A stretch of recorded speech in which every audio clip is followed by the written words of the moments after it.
Hey, it's Jahara. Welcome back to my channel. So I'm going to be talking about Spider-Man No Way Home. So I finally watched it. I know I'm a bit late, but I've been very busy and I didn't have the energy. But I did finally watch it kind of recently, and I loved it. Um, the It was sad though. It made me cry, and I am not big on a lot of the Avenger movies. Like, I like the Avenger movies where they're all together, but the singular movies I'm not really that big into. I can never get into them, like Iron Man, Captain America. I do like the that one, I forgot what it's called, but the one where the other Avengers do show up and that big fight at the airport. I do like that one because they're all there and it's fun. Um, I'm trying to think of some other ones. Thor, um, Hulk, although the Hulk that's in these Avenger movies still doesn't have his own movies, which I find stupid, but that's just me. Um, and yeah, I can't get into them. But I do like the Spider-Man movies.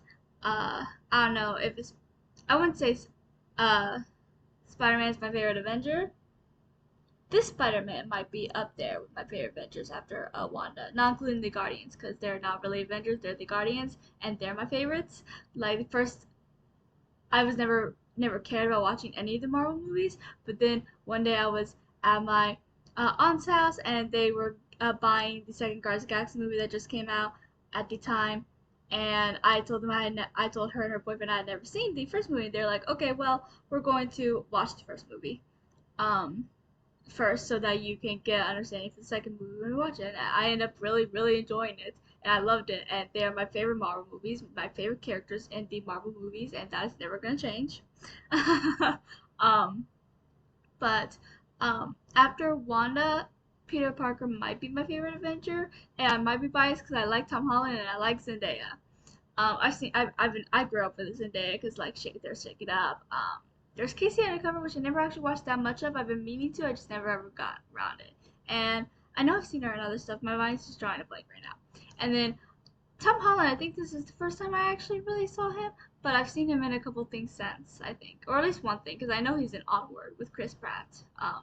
They both voiced the two main characters, so I don't know, but I do like these movies. They're really good. Um, and this one was a roller coaster. Uh, Obviously Doctor Strange was in it because they have to do the whole multiverse stuff, and um, at the end of Far From Home, which was also awesome movie, um, the world found out that Peter Parker is Spider-Man, and but not only that, he Mysterio made them think that he murdered him in cold blood. So now he's a wanted criminal, but they can't exactly prove it. So, he and his friends got away scot free. But now the world kind of hates him, which sucks. I feel so bad for him. He's just such he's a kid, He's a lot younger than the other Avengers, and I love that it shows that. Like sometimes his priorities aren't always what a hero's priorities are, because he's still just a 17-year-old kid. Like a lot of times in this movie, he's worried about college, and I really like that they're showing that even though he is a hero and even though he is an Avenger and he has technically helped save the world, um, he is still just a 17-year-old kid, and he's a bit out of his element with all of this. And I really like that it emphasizes that, because I feel like a lot of times with shows that have like teenage heroes or something, it doesn't always emphasize the child in them, because they are still a child, and sometimes their priorities are still not necessarily always saving the world, do the next hero step. Sometimes it is school, college, which is one thing I really like in Buffy the Vampire Slayer. She was 16 when the show started, 15, 16, around then, and her priorities were um, school, boys, cheerleading, trying to think some other things she was interested in. Going out with her friends, clubbing, college once she got to that age.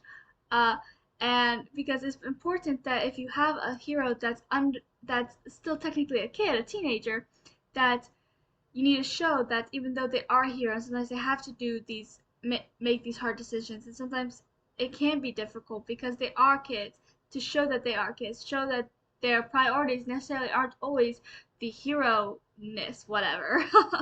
um, and I really like that they show that Peter Parker, whether or not he's a hero, whether or not he's an Avenger, whether or not he has saved the world on multiple occasions, he is still just a kid, and his priorities are still best friend, girlfriend, school, college, and I really like that.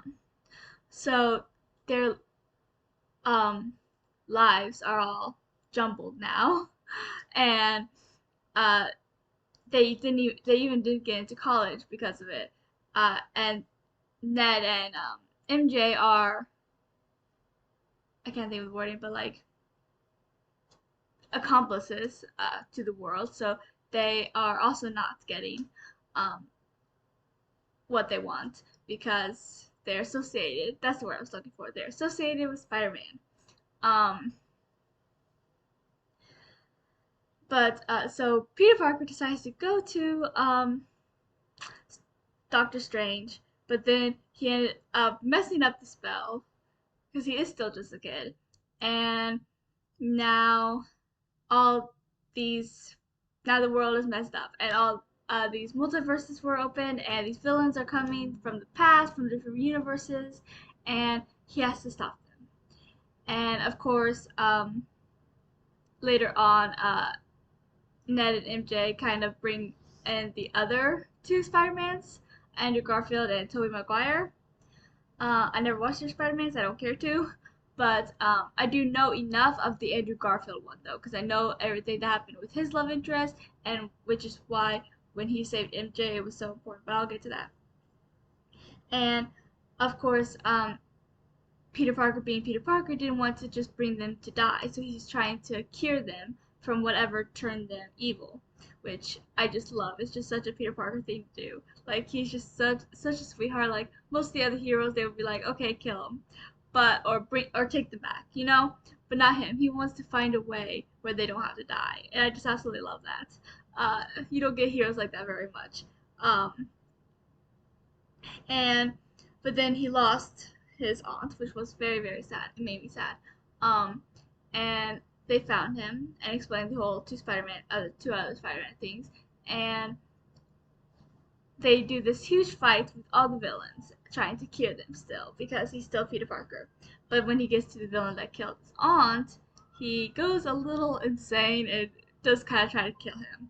And it was the first time you really saw that darkness in him, and it was the first time where it's like he, after everything that's happened now, despite everything that happened in Infinity War and Endgame and Far From Home, what's happening now is what's making him no longer innocent, like no longer kid. Um, and it's kind of sad to see him go from this kid who wants to save everybody, even the villains, to this kid who is trying to kill a killer that killed his aunt, who he loved, and it's very sad, um, because you can kind of see that shift in him. Like he went from not wanting to bring any of them to a place where they're gonna just die and end up and he wants to save them, to wanting to kill him himself. But I love that Tobey Maguire ran to stop him because he didn't want him to go down the same path that him and Andrew Garfield did. Um, but then of course he got stabbed, so there's that. And then there was also the fact that MJ almost died. She was falling, and Peter Parker can get to him. Tom Holland's Peter Parker. So Andrew Garfield flew down and was able to save her. And you could tell he was emotional because he couldn't save his girl. Um, like I said, I do know that. I think that's really the only thing I actually do know about Andrew Garfield's Spider-Man is the fact that he lost her. Like that's I've seen that so many times because it's like this huge thing. Everyone's sad about it. I've never actually seen it, and I don't really care about Andrew Garfield's Spider-Man. So, um, but I do like that he was able to save her, and they were able to kind of cure all the villains, and then they were able to take everybody back. But the only thing is that they couldn't get everyone back without making the world not just forget that Peter Parker is Spider-Man, forget who Peter Parker is. And his goodbye to both Ned and MJ was just so sad, and it made me sad. Uh, but now the world doesn't remember him, and Doctor Strange even was like, he even grew to care about him, and which I found sweet. And he said his goodbyes, and then, boom, the world forgot about him. Ned and MJ are going to college. They're still friends, which I'm not sure if I completely buy. Just because I feel like the only reason why they were friends to begin with was because of Peter Parker, right?